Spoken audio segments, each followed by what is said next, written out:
Good evening, everybody. While much of the nation focused on the conservative revolt within the Republican Party over the House leadership plan to repeal and replace Obamacare and the Trump Justice Department's opening of a criminal investigation into WikiLeaks for its publishing of CIA secrets, the United States has quietly escalated the war in Syria.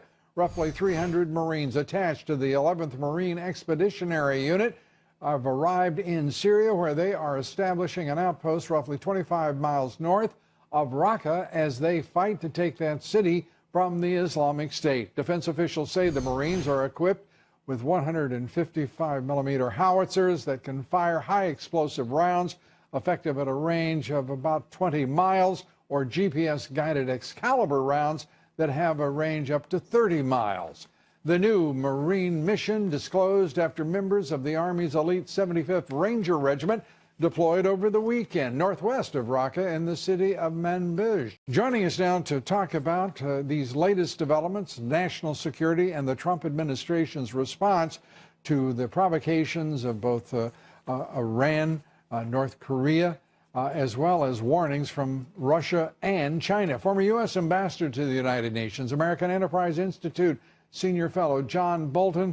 Ambassador, great to have you with us. First, these developments out of Syria, the 11th Marine Expeditionary Unit with artillery there to support the assault, obviously, on Raqqa.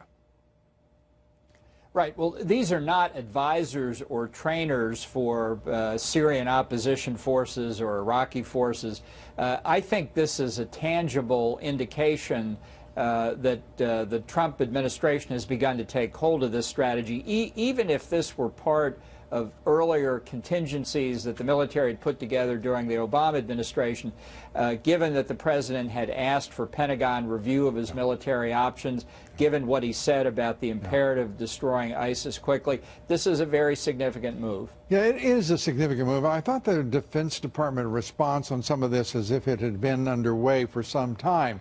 Nothing is underway now without the Commander-in-Chief's approval, whether it be the 75th Rangers, whether it be the 11th Marines Expeditionary Unit. There is a gap here right now. There are some very difficult communications, I think, mistakes taking place in this administration in a number of departments, but that is one where it shouldn't have. That is a clear line between the Commander-in-Chief and whatever the mission is for any of our forces. Do you not agree?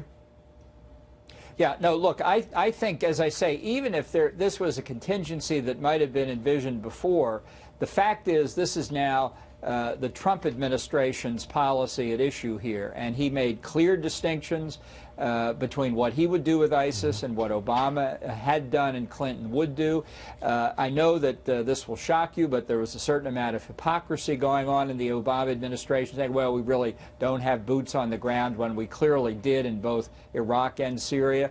This is now unmistakably a sign that the United States is very, very serious about eliminating the ISIS caliphate, and not a day too soon. Absolutely. And the Islamic State now is in Raqqa, the titular, if not actual, capital of the Islamic State. This is going to be, they're surrounded now. The Kurds are in position. The only way out is to the south. This heavy artillery, there is significant heavy artillery already there, the Army units, but bringing in the heavy howitzers is a big deal in support of all of the forces that are now arrayed against the Islamic State surrounding Raqqa. Yeah, this was always going to be necessary in my view. I think it's been a myth to try and minimize the American involvement. We're the glue that holds this coalition together. I hope other plans will bring more Arab forces in so that we don't benefit Iran when ISIS is destroyed. But it's very clear that the military has in mind what happened after the overthrow of the Taliban al-Qaeda regime in Afghanistan, when Osama bin Laden escaped through the net and got into Pakistan, and we faced years of searching for him. It's very important that that no further Islamic State leaders get out of Dodge in this case, get to Libya, get to Yemen, wherever they're going to go. Yeah, and it's also important that we not present this as a nice, tidy operation there. That, in fact, when I talked about Raqqa being surrounded, we're talking about Sunni insurgent forces. We're talking about Kurds. We're talking about the Islamic State. I mean, this is, and Russian forces as well.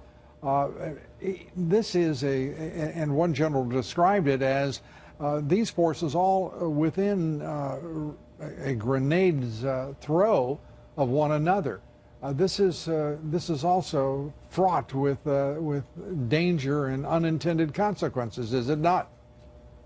That's correct, and that's why we had the chairman of the Joint Chiefs of Staff presumably talking to his Russian and Turkish counterparts as we get down to what is hopefully the end of the caliphate, the Islamic State caliphate there, to avoid mistakes that could find us confronting Russians or confronting Turkish soldiers, which would be extraordinarily bad for obvious reasons. So again, I think all of this shows the heightened seriousness after years of the Obama slow roll toward Raqqa, the capital city. I think we're getting very close to the end. At least I hope that will turn out to be right. Yeah, but we have thought that we were close to the end in Mosul as well, and that is protracted. And this may well, as you caution, may be protracted as well. And we should point out to our viewers that Raqqa is less than 100 miles from the border with Turkey, and the Turks are making their displeasure well known. And with the arrival of more of the U.S. Army there in the 75th Rangers, and of course this Marine Expeditionary Unit, the Marines, the 11th Marine Expeditionary Force. So Turkey is a wild card, as you say here. Now, you've got to grit your teeth dealing with the Turks here. I mean, I think the point we would make to them is this is your NATO ally coming to finish off, help you and the others finish off the Islamic State. So let's keep our eyes on the prize and do this in a coordinated fashion. Ultimately, it will benefit everybody. And of course, Vladimir Putin and the Russian forces that are there and that have been there in some considerable number for some time, they represent, as always, a potential threat to our forces, do they not? Yeah, and it's just, it's very unhappy for the United States and our friends in the region that the Obama administration allowed Russia to build up such a military presence in Syria. It's not something that will go away easily, and I think it's important to keep in mind as we close in on the Islamic State that this, hopefully this coming victory will be done in a way that minimizes the upside for Russia's allies, Iran and the Assad regime and Hezbollah. Obviously, when you eliminate one combatant in a multi-party conflict, you're going to advantage everybody else. But I think, unlike the Obama approach, we want to do the opposite. We want to make sure that Iran gets the minimum upside possible. Yeah, and I know you would not forget that we are also allies with Iran in Iraq. So it gets complicated, doesn't it? That's another problem, that's for sure. Ambassador, always great to see you. Thanks so much. Ambassador John Bolton, we're coming right back with much more. Stay with us. Speaker Ryan and the House GOP leadership facing a conservative rebellion over their plan to repeal and replace Obamacare. This is the covenant that we made with the American people when we ran on a repeal and replace plan in 2016. This is what our bill does. Go online, read it for yourself. Probably not the best tone that Speaker Ryan could have taken. Congressman Jordan is our guest here next.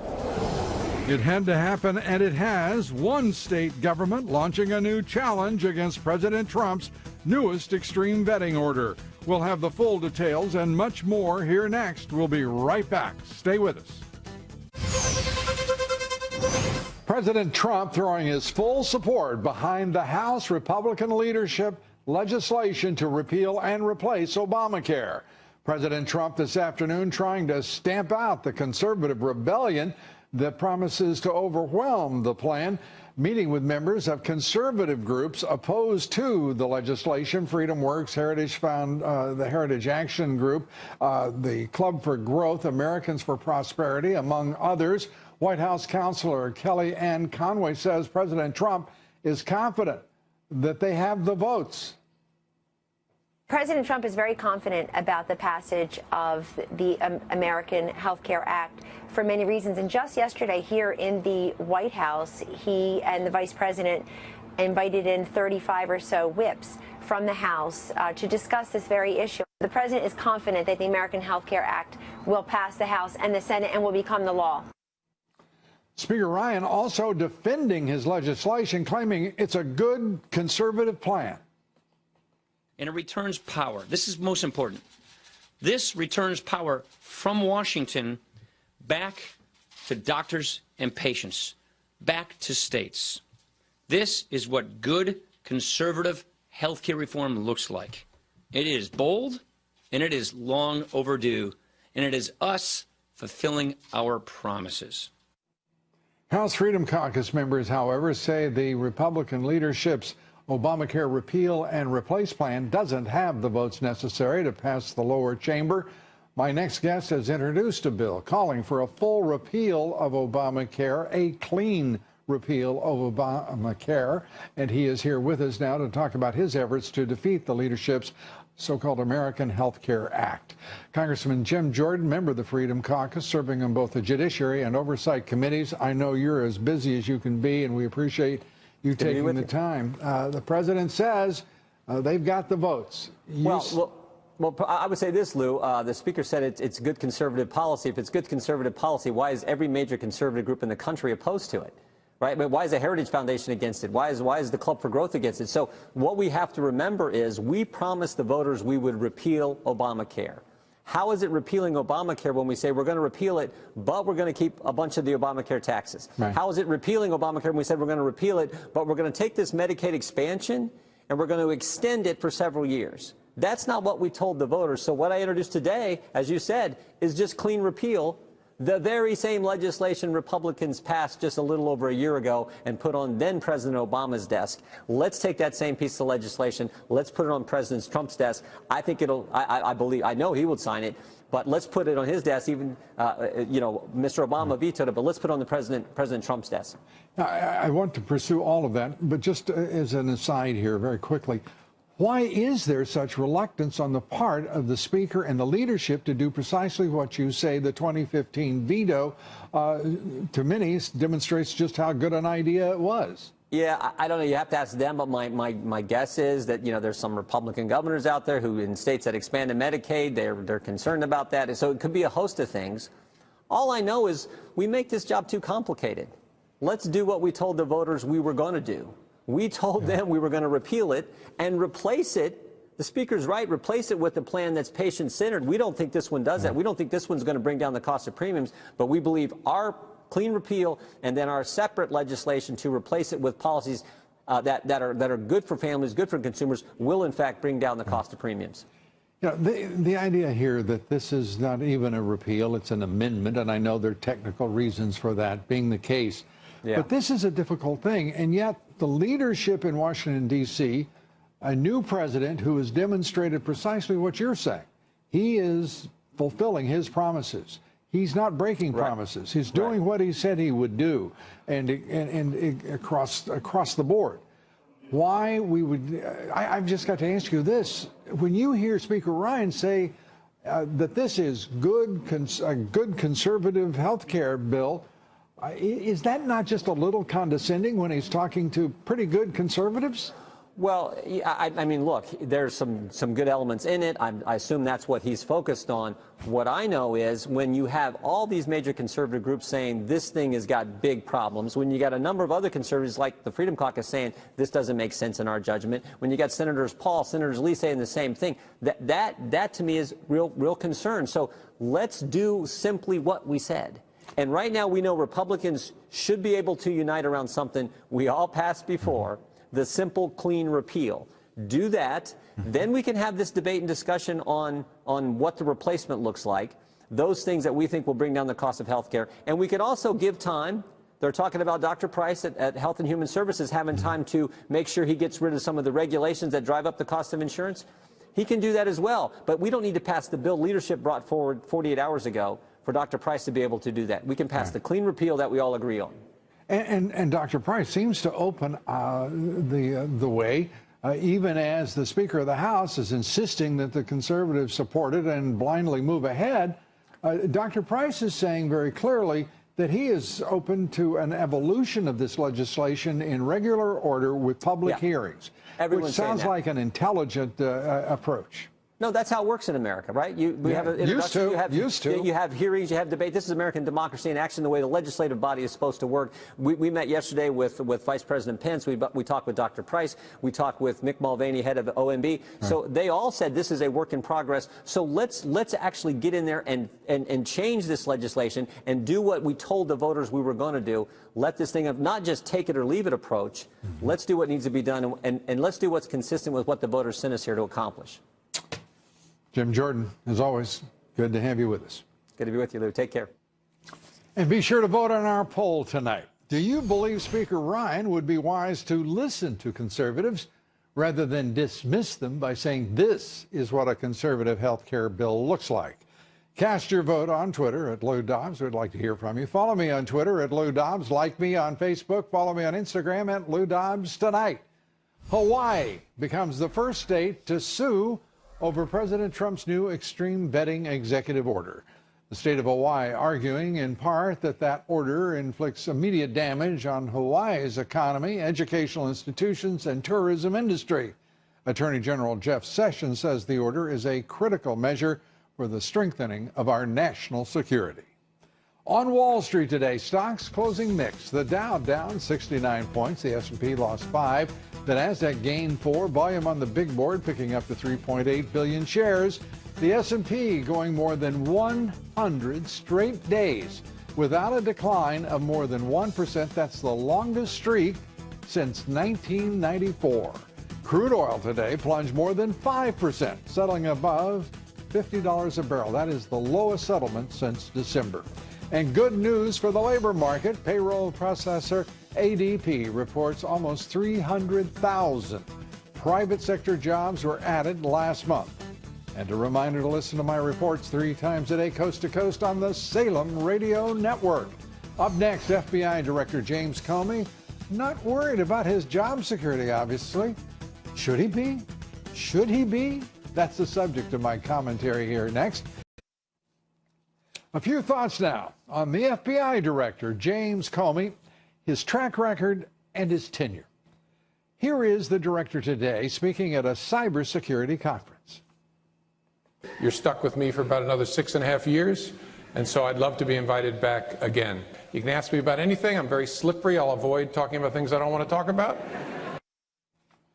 That wasn't a rousing round of applause when he let them know they're going to be stuck with him for 6.5 years.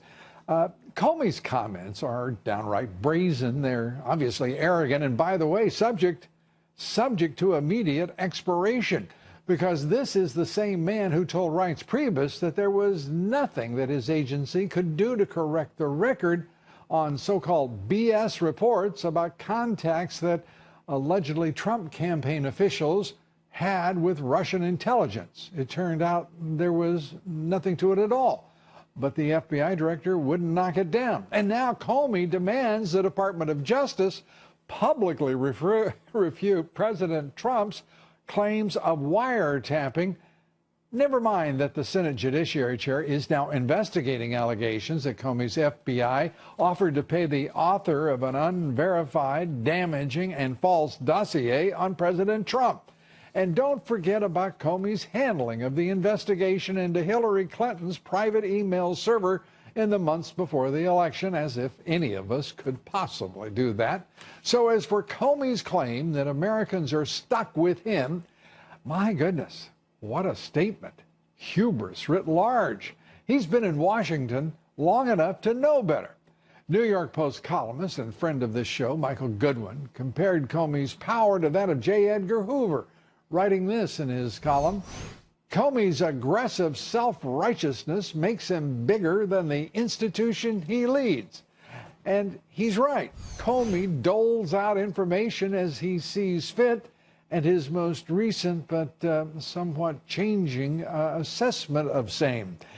His credibility is barely existent, and not the stuff of long tenure, no matter what he says.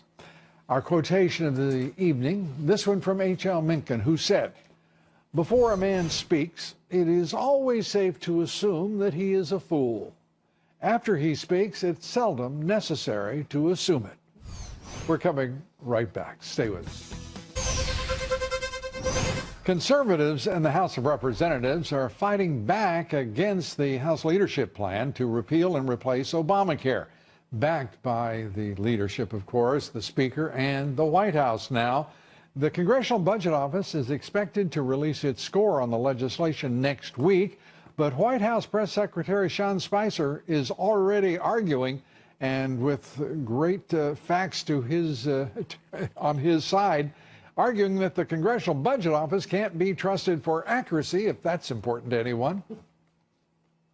If you're looking to the CBO for accuracy, you're looking in the wrong place. I mean, they were way, way off last time in every aspect of how they scored and projected Obamacare. Our next guest says President Trump is being ill-advised, as he put it, on Obamacare, on this legislation, and he's blasting Republican leadership for unveiling a proposal that fails, he says, to fulfill the promise of completely repealing and replacing the Affordable Care Act. Joining us tonight, Congressman Dave Bratt. He's a member of the Budget Committee, a Freedom Caucus member, and a great American. Congressman, great to have you with us. Hey, great to be on, Lou. Thanks a lot. This is a tough deal. I mean, we just talked with Congressman Jordan. I've talked with Congressman Meadows, the chair of the Freedom Caucus, in the last 2 days. You all are raising very important points. Yet your leadership, the Speaker said point blank to you, he basically dismissed you, saying this is a conservative health care plan, and what do you guys know about it? How do you deal with that?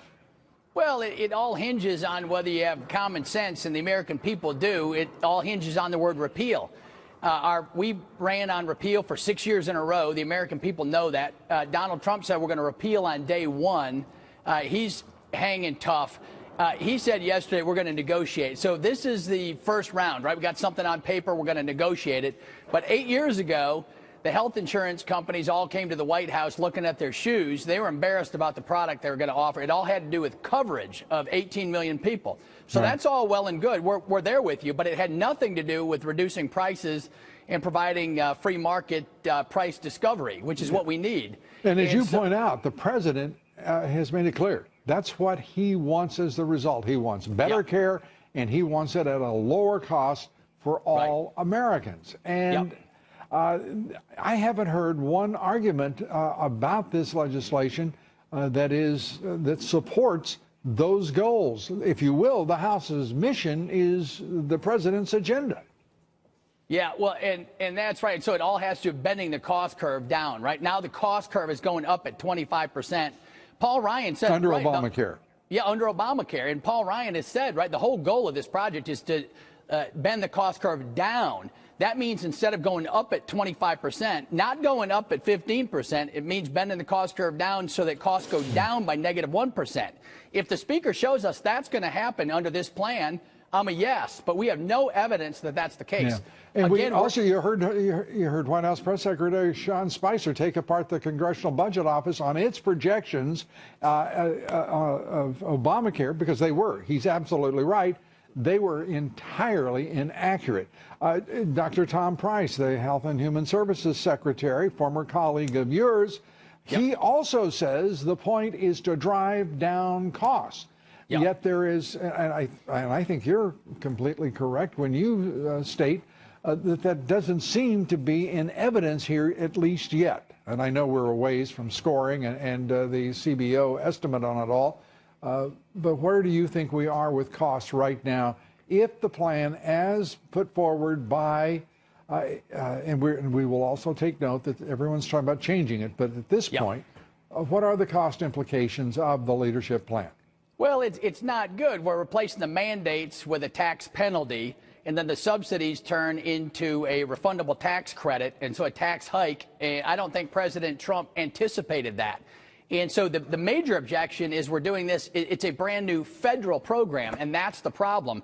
Medicare's insolvent in 2034. Social Security's insolvent in 2034. The next generation won't see those. We have $20 trillion in debt. And so do you want the federal government managing health care in a one-size-fits-all, top-down, centralized fashion for Texas and California? Trump's a marketing genius, right? He knows products and price, et cetera. He knows marketing 101. And so the goal with that diversity is let's drive this down to the states. We'll fully fund it. We have pathways for 2 years transition, so no one has the rug pulled out under them. We're going to take care of pre-existing conditions, but block grant this thing down to the states. And Trump has said, right, that the states are the laboratories for innovation, technological innovation. And that's what we got to do to get this economy booming. And we got to get this done in about 3 weeks. We want Trump to have a victory so that we can move on to tax reform. Then the markets will take off. The markets have already priced in tax reform. So we got to make sure that happens. The goal is to get to yes, but it's got to be a free market system that we're pursuing. And right now in stage one, that's not going to happen. The promise is off in bucket 2 and bucket 3. And this is the only vote we get where 51 votes in the Senate will determine. When you can't solve all the problems, Congressman, in corporate America and business and Wall Street, you know, you segment everything. You create tranches. And you never get to the end of those tranches. It's great to have you with us. Come back soon. And it sounds to me like you and President Trump have got a lot in common. He's, by the way, just one little, if I may, aside, he's smart about a lot more than marketing. No, oh, that's right. He's a genius across the board. I had a big win a couple years ago. He had a big win, and we want to make sure the American people win, and that's the goal. You know what? I hadn't even thought of that. That's right. You pulled off one of the most astounding victories in congressional history, and he did in presidential history. I think you guys are going to be able to talk together. We're listening. Thanks, Lou. We're listening to the American people, and Trump's got a big heart. He's listening to the American people, and they just found out 2 days ago what's happening. They're weighing in. The phone lines are burning down. We're going to get it right. Congressman Dave Brett. Always good to have you here. Thanks. Thanks, Lou. Great. Thank you. Be sure to vote in tonight's poll. The question is, do you believe Speaker Ryan would be wise to begin listening to some of his conservative conference members rather than dismiss them by saying this is what a conservative health care bill looks like? Cast your vote on Twitter at Lou Dobbs. The left-wing national media's war against President Trump is intensifying, according to the latest analysis. ABC, CBS, NBC devoting more than 107 minutes to President Trump's tweets on wiretapping in their morning and evening broadcasts.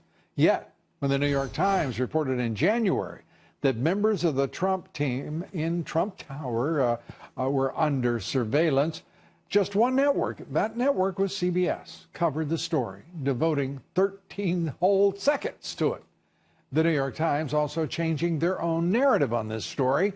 The headline in the January 20th print edition read this: "Wiretap data used in inquiry of Trump aides." But the headline of that same article online now reads, you notice what's missing. Intercepted Russian communications part of inquiry into Trump associates. As all of my Twitter followers know, I tweeted out, doesn't the New York Times have any kind of code of ethics would permit them, that would not allow that sort of thing? The answer is pretty obvious, isn't it? The federal government is launching a criminal investigation into WikiLeaks, that after it published stolen documents from the CIA, revealing CIA hacking secrets, all sorts of software as well. Both the FBI and the CIA opening that joint investigation, reportedly to look into how WikiLeaks obtained those documents, whether they may have been leaked by a government employee or government contractor. The CIA is also trying to determine what other unpublished documents and software WikiLeaks may have. It is believed to be a considerable amount. Joining us tonight to discuss the WikiLeaks probe, the wiretapping claims of President Trump, and the national left-wing national media's attempts to undermine this president, and of course, the deep state, the idea that this is a full-on assault on a president of the United States is not escaping any of us. Andrew McCarthy is the contributing editor of National Review, an extraordinary prosecutor, federal prosecutor, and author. Great to have you here. Great to be here, Lou. Thank you. I want to turn first to the WikiLeaks investigation. What are the odds that can find the person who obviously stole this material from the federal government? Well, with a theft of this kind of breadth, they have a better chance than they do with the sort of one-off kinds of leaks that happen just because simply of the breadth of it. But catching the person is not going to do much to rectify the damage, which is immense. And it's inferentially, at least, it appears that the CIA did not know this material had been stolen when it occurred. Yeah, well, it's difficult until after a theft like this happens because you don't know that it's going to be disseminated someplace. Right. So if you have a bunch of people who are actually authorized to access the information, you don't know that they've done something improper with it until after they've already done it. And let's turn to President Trump's allegations that he has been wiretapped and his associates in the White House, in his government. This was meant by some derision and ridicule by the national left-wing media. And your thoughts, your reaction now that an investigation is broadening in Congress? Well, I thought it was unfortunate that the president's tweet took a story where the trajectory of the story is much in his favor, and he pulled out one fact, that is Obama targeted him personally for surveillance, which probably is not accurate in the sense that we haven't seen any reporting, those of us who've been following this story, to indicate that that happened.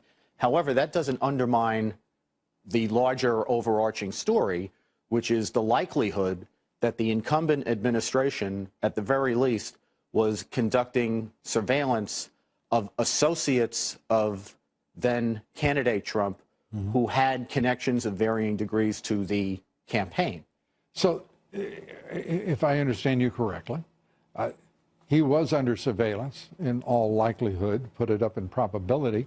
The other part is it is a misapprehension on the part, I think, of many people, thanks to the national left-wing media, that there is only one way that a surveillance can take place, and that's through a FISA court, and it excludes what we know for a fact, that this administration, the Obama administration, hacked the Senate Intelligence Committee, for crying out loud. They have surveilled whomever they want, irrespective. James Rosen, the Associated Press journalist. I mean, the list goes on. That was an administration that was not in any way reluctant to ignore the Constitution or law. No, they certainly did not allow American law to be an impediment. I think, though, Lou, that the alteration of the Times headline that you pointed to is very interesting, because the way they've changed it now is to suggest that the surveillance was directed at Russian operatives, and that to the extent Trump people may have been intercepted, it was because they were calling into monitored lines, not because they were the targets. And we should point out that whether it's FBI Director Comey, whether it is from any number of sources within the Obama administration itself and current government officials, there's not one scintilla of evidence that anything improper occurred in any discussion or act by the Trump people, either as candidates or as the leaders of our government. No, the hacking the election story is preposterous. The idea that it was done in cahoots with the Trump campaign is also preposterous. What's propped it up for the last 4 months is the perception that an investigation was being done. But once it was clear that there wasn't anything to the story, now the tables get turned because the investigation is a problem for the Democrats and the media instead of being the thing that propped up their narrative. And it is a problem that's likely to get larger as the CIA and the Justice Department, FBI, are moving straight ahead. Very quickly, Jim Comey saying he's going to be with us for 6.5 years. I don't know if you heard my commentary. I suggested that would be subject to immediate change if fate determined that. Well, I'm kindlier to my friend of 30 years, Mr. Comey, than you are, but the 10-year term is a presumptive term. What it means is he doesn't get a day more than 10 years, not that he necessarily gets the 10 years. It's a limit. Right. Not a contracted guarantee. Right. Thanks so much. As always, great to see you. Great to see you, Lou. Thank you. Andrew McCarthy. Ivanka Trump's fashion line reporting record sales. Her sales up 346% from January to February. Who wouldn't want that record? The surge comes after Nordstrom announced in early February that it would cancel her clothing and accessories line, citing poor product sales. Some people thought it was all about politics. I know you and I, we would not imagine that. Up next, we'll tell you the surprising source bankrolling the day without women's strike and demonstrations today. It turned out to be a day without those women. Former Republican presidential candidate Governor Mike Huckabee. To discuss that and more, stay with us. We'll be right back.